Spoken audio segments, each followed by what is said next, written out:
Você já parou para pensar o que é um ferro fundido? O ferro fundido é uma liga ferrosa em mistura eutética que possui em sua composição de 2 a 4% de teor de carbono.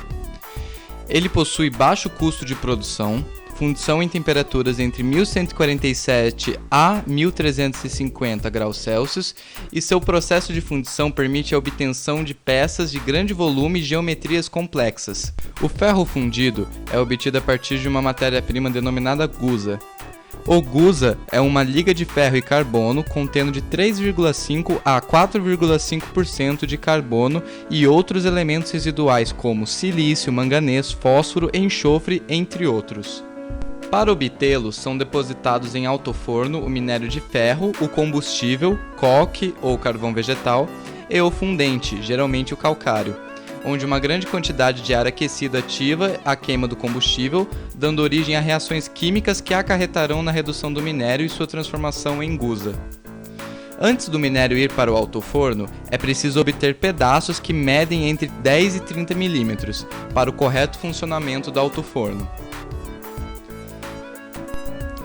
Através da sinterização, são obtidos blocos feitos com partículas de minério de ferro, carvão moído, calcário e água.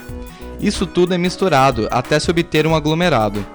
Depois, essa mistura é colocada sobre uma grelha e levada a um tipo especial de equipamento que, com a queima de carvão, atinge uma temperatura entre 1000 e 1300 graus Celsius. Com este aquecimento, as partículas de ferro derretem superficialmente, unem-se umas às outras e acabam formando um só bloco poroso, que ainda quente é quebrado em pedaços menores chamados sinter. Ainda temos a pelotização. Nesse processo, o minério de ferro é moído bem fino e depois umedecido para formar um aglomerado. O aglomerado é, então, colocado em um tipo de moinho em forma de tambor. Conforme esse tambor gira, os aglomerados vão sendo unidos até se transformarem em pelotas, daí o nome pelotização. Depois disso, essas pelotas são submetidas à secagem e queima para endurecimento. Dentro do alto-forno tem-se a seguinte sequência, como ilustra a figura demonstrada. Introduz-se a carga, composta de minério de ferro, coque e fundente. Entre 300 e 350 graus Celsius temos a dessecação, onde o vapor de água contido na água é liberado. Entre 350 e 750 graus Celsius ocorre a redução, onde o óxido de ferro perde o oxigênio.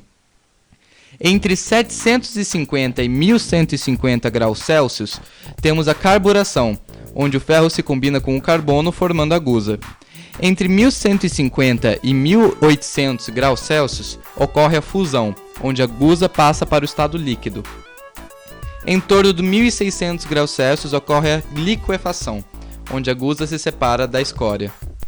Para começar, limpa-se o forno, que é uma carcaça cilíndrica vertical de aço revestida internamente com tijolos refratários. Em seguida, coloca-se um pouco de madeira e o coque no fundo e ateia-se fogo. Quando o fogo atravessa toda a camada de coque e madeira, liga-se o sopro de ar. Nesse momento, é iniciada a carga. Em camadas, são colocadas quantidades pré-determinadas de ferro gusa, sucata, coque e fundente, no caso calcário. Esse carregamento continua até atingir o nível da porta de carga e assim deve ser mantido durante toda a operação. Tal operação pode ser intermitente ou contínua. Se ela for intermitente, a corrida metálica, ou seja, a retirada do ferro fundido do forno, é feita periodicamente, sempre que necessário.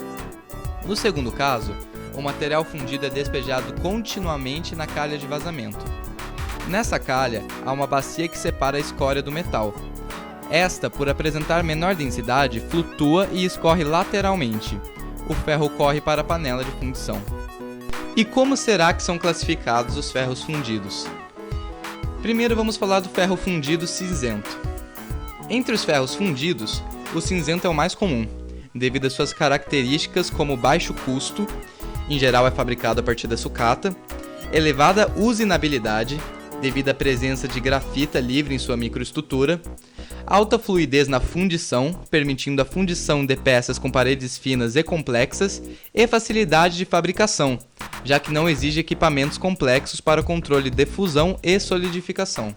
a presença de veios de tipos de matriz metálicas, ou seja, variações nos teores de perlita e cementita, e podem ser submetidos a tratamentos térmicos para endurecimento localizado.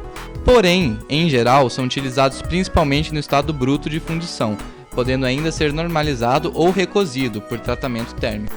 Agora vamos falar do ferro fundido branco. Menos comum que o ferro fundido cinzento, o branco é utilizado em peças em que se necessite elevada resistência à abrasão. Este tipo de ferro fundido não possui grafita livre em sua microestrutura. Neste caso, o carbono encontra-se combinado com o ferro, resultando em elevada dureza e elevada resistência à abrasão. Praticamente não pode ser usinado. A peça deve ser fundida diretamente em suas formas finais ou muito próximos delas, a fim de que possa ser usinado por processos de abrasão com pouca remoção de material. É utilizado na fabricação de equipamentos para a moagem de minérios, pás de escavadeiras e outros componentes similares. Agora iremos falar do ferro fundido nodular. É uma classe de ferro fundido onde o carbono permanece livre na matriz metálica, porém em forma esferoidal. Este formato do grafite faz com que a ductibilidade seja superior, conferindo aos materiais características que o aproximam do aço. A presença das esferas ou nódulos de grafite mantém as características de boa usinabilidade e razoável estabilidade dimensional. Seu custo é ligeiramente maior quando comparado ao ferro fundido cinzento, devido às estreitas faixas de composição químicas utilizadas para este material.